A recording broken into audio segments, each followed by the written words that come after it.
ನಮಸ್ಕಾರ ಸ್ನೇಹಿತರೆ, ಡಿಜಿಟ್ ಕನ್ನಡಕ್ಕೆ ಸ್ವಾಗತ. ನಾನು ರವಿ. ಸ್ನೇಹಿತರೆ, ಇವತ್ತು ನಾವು ಈ ಒಂದು ವಿಡಿಯೋದಲ್ಲಿ ಕಳೆದ ಹಲವಾರು ವಾರಗಳಿಂದ ಅತಿ ಹೆಚ್ಚಾಗಿ ಚರ್ಚೆಯಾಗ್ತಿರುವ Xiaomi ಕಂಪನಿಯ Redmi K20 ಮತ್ತು Redmi K20 Pro ಈ ಎರಡು ಸ್ಮಾರ್ಟ್ಫೋನ್ಗಳ ಬಗ್ಗೆ ಮಾತಾಡ್ತಾ ಇದ್ದೀವಿ. ಸೊ ಈ ಒಂದು ಸ್ಮಾರ್ಟ್ಫೋನ್ಗಳಲ್ಲಿ ಏನಿದೆ ವಿಶೇಷತೆ ಮತ್ತು ಈ ಒಂದು ಸ್ಮಾರ್ಟ್ಫೋನ್ನ ನೀವು ಖರೀದಿಸಬಹುದಾ ಅಥವಾ ಬೇಡವಾ, ಅಥವಾ ಈ ಒಂದು ಸ್ಮಾರ್ಟ್ಫೋನಿನ ಬೆಲೆ ಎಷ್ಟು, ಈ ಒಂದು ಸ್ಮಾರ್ಟ್ಫೋನ್ ಬೆಲೆಗೆ ತಕ್ಕಂತೆ ಏನೇನು ಕೊಡ್ತಾ ಇದೆ ಅನ್ನುವಂಥ ಎಲ್ಲ ಮಾಹಿತಿಯನ್ನು ಈ ಒಂದು ವಿಡಿಯೋದಲ್ಲಿ ನಾವು ನೋಡೋಣ. ಸೊ ಈ ಒಂದು ವಿಡಿಯೋನ ಶುರು ಮಾಡೋಕ್ಕೂ ಮುಂಚೆ ಸ್ನೇಹಿತರೆ, ನೀವು ಇನ್ನೂ ಡಿಜಿಟ್ ಕನ್ನಡ ಚಾನಲ್ನ ಸಬ್ಸ್ಕ್ರೈಬ್ ಮಾಡ್ಕೊಳ್ಳಿಲ್ಲ ಅಂದರೆ ಈಗಲೇ ಸಬ್ಸ್ಕ್ರೈಬ್ ಮಾಡ್ಕೊಳ್ಳಿ ಮತ್ತು ಬೆಲ್ ಬಟನ್ನ ಪ್ರೆಸ್ ಮಾಡಿ. ಜೊತೆಗೆ ಡಿಜಿಟ್ ಕನ್ನಡ ಈಗ ಫೇಸ್ಬುಕ್, ಟಿಕ್ಟಾಕ್, ಇನ್ಸ್ಟಾಗ್ರಾಮ್ ಮತ್ತು ಹೆಲೋ ಅಪ್ಲಿಕೇಶನ್ಗಳಲ್ಲಿ ಕೂಡ ಲಭ್ಯವಿದೆ ಸ್ನೇಹಿತರೆ. ಇದರ ಲಿಂಕ್ ನಾನು ನಿಮಗೆ ಡಿಸ್ಕ್ರಿಪ್ಷನಲ್ಲಿ ಕೊಟ್ಟಿದ್ದೀನಿ, ನೀವು ಅಲ್ಲಿಂದ ಫಾಲೋ ಮಾಡ್ಬೋದು.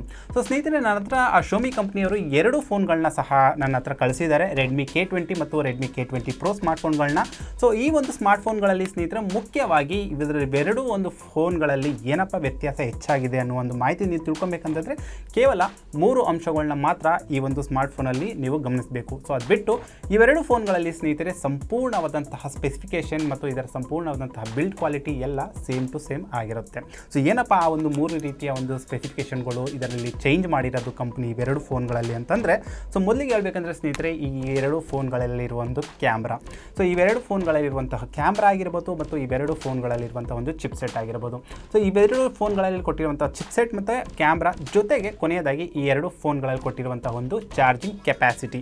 ಸೊ ಇವೆರಡು ಫೋನ್ಗಳಲ್ಲಿ ಈ 3 ಅಂಶಗಳು ಡಿಫ್ರೆಂಟ್ ಆಗಿದೆ. ಅದು ಬಿಟ್ಟು ಯಾವುದೇ ರೀತಿಯ ಒಂದು ಸ್ಪೆಸಿಫಿಕೇಷನ್ಗಳು ಸ್ನೇಹಿತರೆ ಈ 3 ಫೋನ್ಗಳಲ್ಲಿ ಬೇರೆ ಯಾವುದೇ ರೀತಿಯ ಒಂದು ಸ್ಪೆಸಿಫಿಕೇಷನ್ಗಳು ವ್ಯತ್ಯಾಸ ನೀವು ಕಾಣೋಕ್ಕಾಗಲ್ಲ. ಸೊ ಈ 3 ಅಂಶಗಳನ್ನ ಇಟ್ಕೊಂಡು ಈ Xiaomi ಕಂಪ್ನಿ ಸ್ನೇಹಿತರೆ ಈ ಎರಡು ಫೋನ್ಗಳ ಬೆಲೆಯನ್ನು ವಿಭಜಿಸಿದೆ. ಸೊ ಆದ್ದರಿಂದ ಈ ಒಂದು ವಿಡಿಯೋದಲ್ಲಿ ಸ್ನೇಹಿತರೆ ನಾನು ಯಾವುದಾದ್ರೂ ಈ ಎರಡು ಫೋನ್ಗಳಲ್ಲಿ ಒಂದನ ಬಗ್ಗೆ ಮಾತಾಡೋಣ, ಯಾಕಂದರೆ ಎಲ್ಲ ಬಿಲ್ಡ್ ಕ್ವಾಲಿಟಿ ಸೇಮ್ ಇರೋದ್ರಿಂದ. ಸೊ ನಾನು ಸ್ಪೆಸಿಫಿಕೇಷನ್ ಅಂತೂ ನಾನು ನಿಮಗೆ ಕಂಪ್ಲೀಟಾಗಿ ಸಂಪೂರ್ಣವಾಗಿ ಬೇರೆಯಾಗಿ ಹೇಳ್ತೀನಿ, ಬಟ್ ನಿಮಗೆ ತೋರಿಸೋಕ್ಕೋಸ್ಕರ ನಾವು ಯಾವುದಾದ್ರು ಒಂದು ಫೋನ್ನ ನಾನು ಬಳಸ್ಕೊತೀನಿ. ಸೊ ಈ ಒಂದು ಸ್ಮಾರ್ಟ್ಫೋನ್ಗಳ ಸ್ನೇಹಿತರೆ ಸಂಪೂರ್ಣವಾದಂತಹ ಮಾಹಿತಿಯನ್ನು ಸರಳವಾಗಿ ಮತ್ತು ನಿಮಗೆ ಅರ್ಥವಾಗುವ ಒಂದು ರೀತಿಯಲ್ಲಿ ಈ ಒಂದು ವಿಡಿಯೋದಲ್ಲಿ ನಾನು ಕೊಟ್ಟಿದ್ದೀನಿ. ಸೊ ಈ ಒಂದು ವಿಡಿಯೋನ ನೀವು ಕೊನೆ ತನಕ ನೋಡ್ತಾ ಇರಿ. ಮೊದಲಿಗೆ ಈ ಸ್ಮಾರ್ಟ್ಫೋನ್ಗಳ ಡಿಸೈನ್ ಮತ್ತು ಬಿಲ್ಡ್ ಕ್ವಾಲಿಟಿ ಬಗ್ಗೆ ಮಾತನಾಡಬೇಕಂದ್ರೆ, Redmi K20 ಮತ್ತು Redmi K20 Pro ಸ್ಮಾರ್ಟ್ಫೋನ್ಗಳಲ್ಲಿ ಫ್ರಂಟ್ ಮತ್ತು ಬ್ಯಾಕ್ ಎರಡೂ ಕಡೆಗಳಲ್ಲೂ ಪ್ರೊಟೆಕ್ಷನ್ಗಾಗಿ ಕರ್ನಿಂಗ್ ಗೊರಿಲ್ಲಾ ಗ್ಲಾಸ್ ಮತ್ತು ಅಲ್ಯೂಮಿನಿಯಂ ಫ್ರೇಮ್ ನೀಡಲಾಗಿದ್ದು, ಫ್ರಂಟ್ ಮತ್ತು ಬ್ಯಾಕ್ ಎರಡೂ ಕಡೆಗಳಲ್ಲಿ ಕರ್ನಿಂಗ್ ಗೊರಿಲ್ಲಾ ಗ್ಲಾಸ್ ವರ್ಷನ್ 5 ನೀಡಲಾಗಿದೆ. ಅಂದರೆ ಈ 3D ಕರ್ನಿಂಗ್ ಗೊರಿಲ್ಲಾ ಗ್ಲಾಸ್ ಸಾಮಾನ್ಯ ಸ್ಮಾರ್ಟ್ಫೋನ್ಗಳಂತೆ ಅಷ್ಟು ಬೇಗ ಸ್ಕ್ರ್ಯಾಚ್ ಅಥವಾ ಹಾಳಾಗೋಲ್ಲ. ಈ ಸ್ಮಾರ್ಟ್ಫೋನಿನ ಫ್ರಂಟ್ ಮತ್ತು ಬ್ಯಾಕ್ ಗ್ಲಾಸ್ ಫಿನಿಶ್ ಮತ್ತು 8.8 mm ಥಿಕ್ನೆಸ್ ಹೊಂದಿರುವುದರಿಂದ ಇದರ ಒಟ್ಟಾರೆ ತೂಕ ಸುಮಾರು 191 ಗ್ರಾಮ್ಗಳಿಗೆ ಬರುತ್ತೆ. ಇದರ ಫ್ರಂಟ್ ಲುಕ್ ನೋಡಬೇಕಂದ್ರೆ ಸ್ನೇಹಿತರೆ, ಇದರಲ್ಲಿ ನಿಮಗೆ ಡ್ಯೂ ಡ್ರಾಪ್ ನಾಚ್ ಅಥವಾ ಡಾಟ್ ನಾಚ್ ಅಥವಾ ವಾಟರ್ ಡ್ರಾಪ್ ನಾಚ್ ನಂತಹ ಯಾವುದೇ ರೀತಿಯ ಒಂದು ನಾಚ್ ನೀಡದೆ ಫುಲ್ ಬೆಜಲ್ಲೆಸ್ ಡಿಸ್ಪ್ಲೇನ ಈ ಒಂದು ಫೋನ್ಗಳಲ್ಲಿ ನೀಡಲಾಗಿದೆ. ಇದಿಷ್ಟೇ ಅಲ್ಲದೆ ಈ ಎರಡು ಫೋನ್ಗಳು ಅಂದರೆ Redmi K20 ಮತ್ತು Redmi K20 Pro ಫೋನ್ಗಳಲ್ಲಿ ಇನ್ ಡಿಸ್ಪ್ಲೇ ಅಥವಾ ಇನ್ ಸ್ಕ್ರೀನ್ ಫಿಂಗರ್ ಪ್ರಿಂಟ್ 7ನೇ ಜನರೇಷನ್ ನೀಡಿರೋದ್ರಿಂದ ಅತಿ ಫಾಸ್ಟ್ ಮತ್ತು ಆಕ್ಯುರೇಟ್ ಆಗಿದೆ.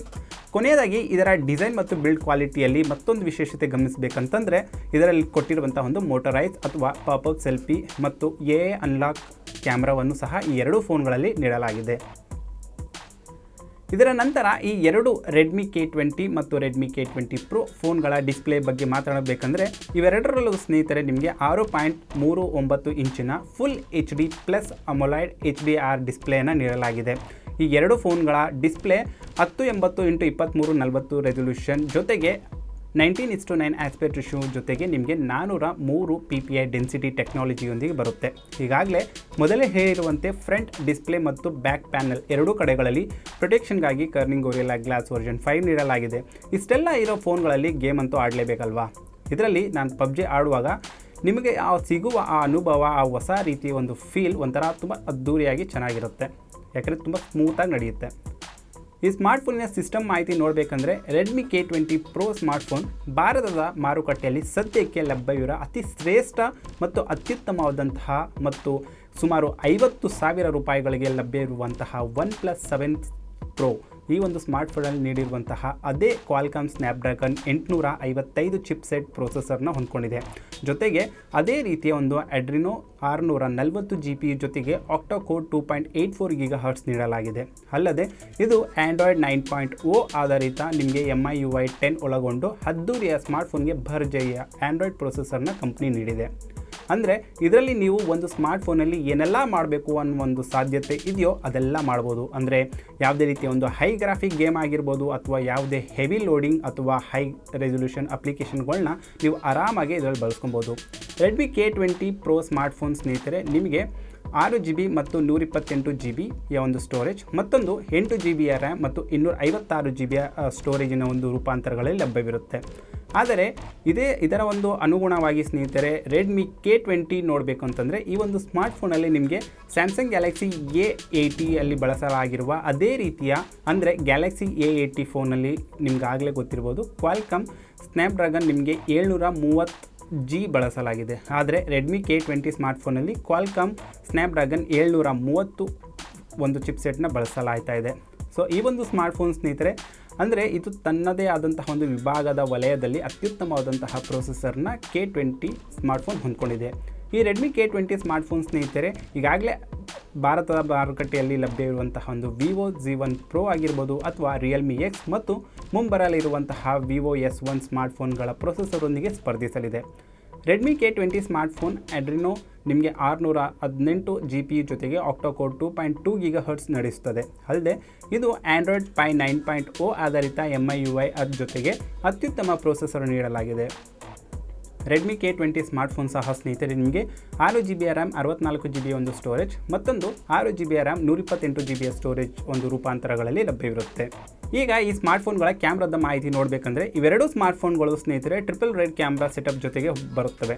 ಮೊದಲಿಗೆ ನಾವು ರೆಡ್ಮಿ K20 ಸ್ಮಾರ್ಟ್ಫೋನ್ ಬಗ್ಗೆ ಹೇಳಬೇಕಂದ್ರೆ ಇದರ ಒಂದು primary lens 48 megapixel Sony IMX582 sensor ನಿಮಗೆ 1.6 ನ್ಯಾನೋಮೀಟರ್ ಲಾರ್ಜ್ ಪಿಕ್ಸೆಲ್ ನಿಮಗೆ 4:1 ಲಾರ್ಜ್ ಪಿಕ್ಸೆಲ್ f1.75 ಅಪರ್ಚರ್ ಜೊತೆಗೆ ಬಂದರೆ ಇದು ಈಗಾಗಲೇ ಸ್ನೇಹಿತರೆ ನೀವು ಇದೇ ಕಂಪನಿಯ ನೀವು ರೆಡ್ಮಿ ನೋಟ್ 7 Pro ಫೋನ್ಗಳಂತೆ ನೀವು ನೋಡ್ಬೋದು. ಇದರಲ್ಲೂ ಸಹ ಸ್ನೇಹಿತರೆ ಇದೇ ರೀತಿಯ ಒಂದು ಸೆನ್ಸರ್ಗಳನ್ನ ಕೊಡಲಾಗಿದೆ.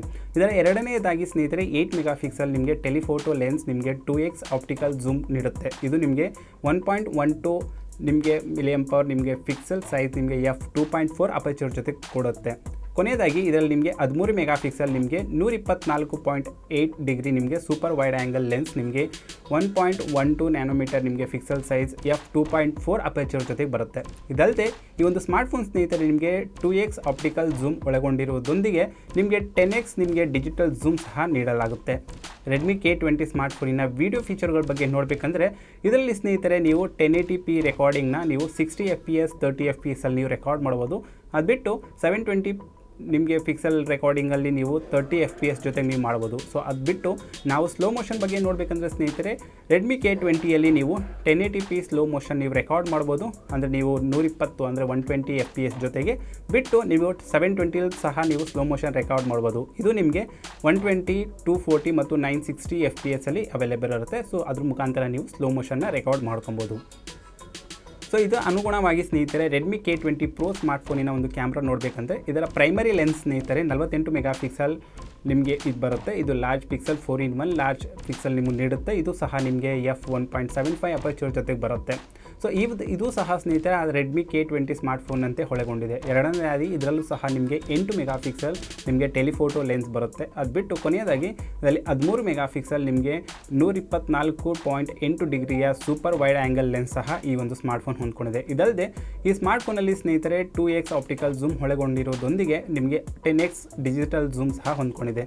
ರೆಡ್ಮಿ K20 Pro ಸ್ಮಾರ್ಟ್ಫೋನಿನ ವಿಡಿಯೋ ಫೀಚರ್ಗಳ ಬಗ್ಗೆ ನೋಡಬೇಕಂದ್ರೆ ರೆಡ್ಮಿ K20 Pro ಸ್ನೇಹಿತರೆ ನಿಮಗೆ UHD ನಿಮಗೆ 4K ರೆಕಾರ್ಡಿಂಗ್ ನಿಮಗೆ ಸಿಗುತ್ತೆ. ಇದರಲ್ಲಿ ನೀವು 30 FPS ಮತ್ತು 60 FPS ಅನ್ನು ನೀವು ರೆಕಾರ್ಡ್ ಮಾಡ್ಬೋದು. ಅದು ಬಿಟ್ಟು ನಿಮಗೆ K20 ಥರನೇ ಬೇರೆ ಎಲ್ಲ ಒಂದು ರೀತಿಯ ಒಂದು ರೆಕಾರ್ಡಿಂಗ್ ಸಹ ಈ ಒಂದು ಸ್ಮಾರ್ಟ್ಫೋನಲ್ಲಿ ನೀವು ಮಾಡ್ಕೊಬೋದು.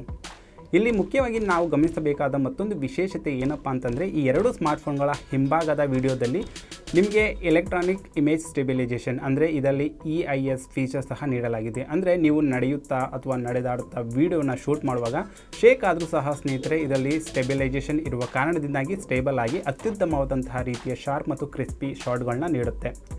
ಇವೆರಡು ಸ್ನೇಹಿತರೆ ಅಂದರೆ ರೆಡ್ಮಿ K20 ಮತ್ತು ರೆಡ್ಮಿ K20 Pro ಸ್ಮಾರ್ಟ್ಫೋನ್ಗಳ ಫ್ರಂಟ್ ಕ್ಯಾಮ್ರಾದ ಮಾಹಿತಿಯನ್ನು ನೋಡಬೇಕಂದ್ರೆ ಈಗಾಗಲೇ ನಾನು ಮೇಲೆ ಹೇಳಿರುವಂತೆ ಇವೆರಡರಲ್ಲೂ ಸ್ನೇಹಿತರೆ ಒಂದೇ ರೀತಿಯ ಟೆಕ್ನಾಲಜಿಯನ್ನು ಬಳಸಲಾಗಿದೆ.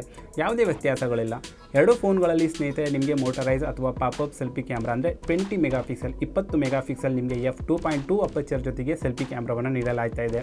ರೆಡ್ಮಿ K20 ಮತ್ತು ರೆಡ್ಮಿ K20 Pro ಸ್ಮಾರ್ಟ್ಫೋನಿನ ಫ್ರಂಟ್ ಕ್ಯಾಮ್ರಾದ ವಿಡಿಯೋ ಫೀಚರ್ಗಳು ಸಹ ಒಂದೇ ರೀತಿಯಲ್ಲಿರುತ್ತೆ. ನೀವು 1080p ರೆಕಾರ್ಡಿಂಗಲ್ಲಿ 30 FPS ಮತ್ತು 720 ರೆಕಾರ್ಡಿಂಗಲ್ಲಿ ನೀವು 30 FPS ಅಲ್ಲಿ ನೀವು ರೆಕಾರ್ಡ್ ಮಾಡ್ಬೋದು ಫ್ರಂಟ್ ಸೈಡಿಂದ. ಈ ಎರಡು ಸ್ಮಾರ್ಟ್ಫೋನ್ಗಳ ಬ್ಯಾಟ್ರಿ ಮಾಹಿತಿ ನೋಡಬೇಕಂದ್ರೆ ಎರಡೂ ಫೋನ್ಗಳಲ್ಲಿ ಸ್ನೇಹಿತರೆ ನಿಮಗೆ 4000 mAh ಬ್ಯಾಟ್ರಿಯನ್ನು ನೀಡಲಾಗ್ತಾ ಇದೆ. ರೆಡ್ಮಿ K20 ಸ್ಮಾರ್ಟ್ಫೋನಿನ ಒಂದು ಬಾಕ್ಸ್ ಒಳಗಡೆ ನಿಮಗೆ 9V 2A ಹೊಂದಿರುವ 18 watt fast charging quick charger 3.0 support ಮಾಡುತ್ತೆ. ಸೊ ಅದು ಬಿಟ್ಟು ಅದೇ ರೀತಿಯಲ್ಲಿ ನಾವು ರೆಡ್ಮಿ K20 Pro ನೋಡಬೇಕಂದ್ರೆ ಈ ಒಂದು ಸ್ಮಾರ್ಟ್ಫೋನಿನ ಒಂದು ಬಾಕ್ಸ್ ಒಳಗಡೆ ನಿಮಗೆ ಅದೇ ರೀತಿಯ 9V ನಿಮಗೆ 2A ಹೊಂದಿರುವ 27 ವ್ಯಾಟ್ ಫಾಸ್ಟ್ ಚಾರ್ಜಿಂಗ್ ಜೊತೆಗೆ ಕ್ವಾಲ್ಕಾಮ್ ಕ್ವಿಕ್ ಚಾರ್ಜರ್ 4.0 ಸಪೋರ್ಟ್ ಮಾಡುವಂತಹ ಒಂದು ಅಡಾಪ್ಟರ್ ಸಹ ಈ ಒಂದು ಬಾಕ್ಸ್ ಒಳಗಡೆ ಬರುತ್ತೆ. ಸೊ ಕೊನೆಯದಾಗಿ ಸ್ನೇಹಿತರೆ ಇವೆರಡು ಫೋನ್ಗಳ ಒಂದು ಬೆಲೆ ನೋಡೋಣ. ಕೊನೆಯದಾಗಿ ಈ ಎರಡು ಫೋನ್ಗಳ ಒಂದು ಬೆಲೆ ನೋಡಬೇಕಂದ್ರೆ ರೆಡ್ಮಿ K20 ಸ್ಮಾರ್ಟ್ಫೋನ್ ನಿಮಗೆ ಒಂದು ರೂಪಾಂತರದಲ್ಲಿ ಬರುತ್ತೆ. ಮೊದಲನೇದಾಗಿ 6GB ರ್ಯಾಮ್ 64GB ಸ್ಟೋರೇಜ್, ಇದು ನಿಮಗೆ 21,999 ರೂಪಾಯಿಗೆ ಬರುತ್ತೆ. ಇದರ ಎರಡನೇ ರೂಪಾಂತರ 6GB ರ್ಯಾಮ್ 128GB ಸ್ಟೋರೇಜ್ 23,999 ರೂಪಾಯಿಗೆ ಬರುತ್ತೆ. ಅದೇ ರೀತಿ ನಾವು ರೆಡ್ಮಿ K20 Pro ನೋಡಿದ್ರೆ ಇದರ 6GB ರ್ಯಾಮ್ ಮತ್ತು 128GB ಸ್ಟೋರೇಜ್ 27,999 ರೂಪಾಯಿಗೆ ಬಂದರೆ ಇದರ 8GB ರ್ಯಾಮ್ ಮತ್ತು 256GB ಸ್ಟೋರೇಜ್ 30,999 ರೂಪಾಯಿಗೆ ಬರುತ್ತೆ. ಈಗ ನಮಗೆ ಬರೋ ಪ್ರಶ್ನೆ ಏನಪ್ಪ ಅಂತಂದರೆ ಇದನ್ನು ತಗೊಬೇಕಾ ಬೇಡವಾ ಅನ್ನೋದು. ಸೊ ಸ್ನೇಹಿತರೆ, ನಾನು ಪರ್ಸ್ನಲ್ ಆಗಿ ಈ ಕಂಪ್ಲೀಟ್ ಆದಂತಹ ಒಂದು ಮಾಹಿತಿ ಅಥವಾ ಈ ಕಂಪ್ಲೀಟ್ ಆದಂತಹ ಒಂದು ಸ್ಪೆಸಿಫಿಕೇಷನ್ ಮತ್ತು ಇದರ ಕಂಪ್ಲೀಟ್ ಆದಂತಹ ಒಂದು ಕಾನ್ಫಿಗರೇಷನ್ ಬಗ್ಗೆ ಹೇಳಬೇಕಂದ್ರೆ ಸ್ನೇಹಿತರೆ, ಒಂದು ರೀತಿಯಲ್ಲಿ ಈ ಬೆಲೆಯ ಒಂದು ರೇಂಜ್ ಏನು ಬರ್ತದೆ. ಈಗ ನಾವು ರೆಡ್ಮಿ K20 Pro ನೋಡಬೇಕಂದ್ರೆ ಸ್ನೇಹಿತರೆ, ಈಗಾಗಲೇ ಭಾರತದಲ್ಲಿ ಲಭ್ಯ ಇರುವಂತಹ ಒಂದು OnePlus 7 ಆಗಿರ್ಬೋದು ಅಥವಾ OnePlus 7 Pro ಆಗಿರ್ಬೋದು, ಇವೆರಡು ಫೋನ್ಗಳಿಗೆ ಹತ್ತತ್ರ ಸ್ವಲ್ಪ ಒಂದು ರೀತಿಯಲ್ಲಿ ಸೈಡ್ ಹೊಡೆಯುತ್ತೆ. ಯಾಕಂದರೆ ಇದರಲ್ಲಿ ನೀಡಿರುವಂಥ ಪ್ರೊಸೆಸರ್ ಆಗಿರ್ಬೋದು ಮತ್ತು ಇದರಲ್ಲಿ ನೀಡಿರುವಂಥ ಒಂದು ಕ್ಯಾಮ್ರಾ ಒಂದು ಸ್ಪೆಸಿಫಿಕೇಷನ್ಗಳಾಗಿರ್ಬೋದು. ಬಟ್ ಆದರೂ ಸ್ನೇಹಿತರೆ, ಒಂದು 30,000 ರೂಪಾಯಿ ಒಳಗಡೆ ಈ ಎರಡೂ ಫೋನ್ಗಳು ಅದ್ದೂರಿಯಾಗಿವೆ. ಸೊ ನೀವು ಇದರ ಒಂದು ಎಂಟ್ರಿ ಲೆವೆಲ್ನ ಅಥವಾ ಇದರ ಒಂದು ಎಂಟ್ರಿ ಲೆವೆಲ್ನ ಪ್ರೈಸ್ ಪಾಯಿಂಟಲ್ಲಿ ನೀವು ತಗೋಬೇಕು ಅಂತ ಇಷ್ಟಪಟ್ಟರೆ ರೆಡ್ಮಿ K20ನ ನೀವು ತಗೊಬೋದು. ಇದು ನಿಮಗೆ 23,999 ರೂಪಾಯಿಗೆ ಆಯ್ತಾ ಇದೆ. ಇದು ನಿಮಗೆ ಅಮೆಝಾನ್ ಮತ್ತು ಫ್ಲಿಪ್ಕಾರ್ಟಲ್ಲಿ ಸಹ ಅವೈಲೇಬಲ್ ಇದೆ, ಜೊತೆಗೆ ನಿಮಗೆ me.com ಅಲ್ಲಿ ಸಹ ಅವೈಲೇಬಲ್ ಇದೆ. ಸೊ ಇದು ಈ ಒಂದು ಎರಡು ಫೋನ್ಗಳ ಒಂದು ಕಂಪ್ಲೀಟ್ ಆದಂತಹ ಒಂದು ಮಾಹಿತಿ ಆಗಿರುತ್ತೆ. ಇದರಲ್ಲಿ ಏನಿದೆ ಅದರಲ್ಲಿ ಏನಿಲ್ಲ ಅನ್ನೋ ಒಂದು ಮಾಹಿತಿ. ಅದು ಬಿಟ್ಟು ಸ್ನೇಹಿತರೆ, ಈ ಮಾಹಿತಿಯನ್ನು ಬಿಟ್ಟು ನಿಮಗೆ ಈ ಮಾಹಿತಿ ಬಗ್ಗೆ ಇನ್ನೂ ಹೆಚ್ಚಾಗಿ ಈ ಒಂದು ಎರಡು ಫೋನ್ಗಳ ಬಗ್ಗೆ ಇನ್ನೂ ಹೆಚ್ಚಾಗಿ ಯಾವುದೇ ರೀತಿಯ ಒಂದು ಮಾಹಿತಿಯನ್ನು ನೀವು ಕೇಳಬೇಕು, ಅದ್ರ ಬಗ್ಗೆ ತಿಳ್ಕೊಬೇಕು ಅಂತ ನೀವು ಇಷ್ಟಪಟ್ಟರೆ ನೀವು ನನಗೆ ಕಮೆಂಟ್ ಮಾಡಿ ಕೇಳ್ಬೋದು. ನಾನು ಅಲ್ಲಿ ಕಮೆಂಟಲ್ಲಿ ನಾನು ನಿಮಗೆ ಇದರ ಸಂಪೂರ್ಣವಾದಂತಹ ಒಂದು ಮಾಹಿತಿಯನ್ನು ತಂದುಕೊಡ್ತೀನಿ. ಸೊ ಇದೇ ರೀತಿಯ ಒಂದು ವೀಡಿಯೋಗಳನ್ನ ನೀವು ನೋಡೋಕ್ಕೋಸ್ಕರ ನೀವು ಡಿಜಿಟ್ ಕನ್ನಡ ಯೂಟ್ಯೂಬ್ ಚಾನಲ್ನ ಸಬ್ಸ್ಕ್ರೈಬ್ ಮಾಡ್ಕೊಳ್ಳಿ ಮತ್ತು ಮುಂದಿನ ವೀಡಿಯೋಗಾಗಿ ಕಾಯ್ತಾರಿ ಸ್ನೇಹಿತರೆ. ಅಲ್ಲಿವರೆಗೂ ನಮಸ್ಕಾರ, ಧನ್ಯವಾದ.